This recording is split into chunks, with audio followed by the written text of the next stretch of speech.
ಪತ್ನಿ ಬಗ್ಗೆ supreme court ಇವತ್ತು ಒಂದು ಮಹತ್ವದ ಆದೇಶವನ್ನು ಹೊರಡಿಸಿದೆ. ಅದೇನು ಅಂತಂದರೆ, ಪತ್ನಿ ಅಂದರೆ ಮನೆ ಕೆಲಸದಕ್ಕೆ ಅಲ್ಲ, ಅವಳು ಜೀವನ ಸಂಗಾತಿ.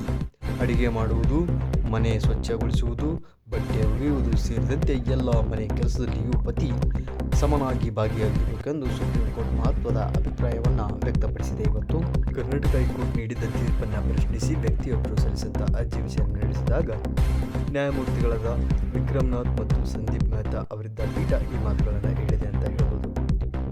ಪತ್ನಿ ಅಡಿಗೆ ಮಾಡುತ್ತಿಲ್ಲ ಎಂಬುದು ಕ್ರೌರ್ಯ ಅಥವಾ ಕಿರುಕುಳ ಎಂದು ಪರಿಗಣಿಸಲು ಸಾಧ್ಯವಿಲ್ಲ ಎಂದು ನ್ಯಾಯಾಲಯವು ಸ್ಪಷ್ಟನೆ ನೀಡಿದೆ.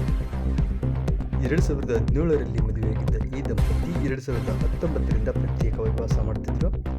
ಪತ್ನಿ ಸರಿಯಾಗಿ ನಡೆದುಕೊಳ್ಳುತ್ತಿಲ್ಲ ಮತ್ತು ಅಡಿಗೆ ಮಾಡುತ್ತಿಲ್ಲ ಎಂದು ಆರೋಪ ಮಾಡಿ ವಿಚ್ಛೇದನಕ್ಕಾಗಿ ಅರ್ಜಿನೂ ಸಲ್ಲಿಸಿದರು.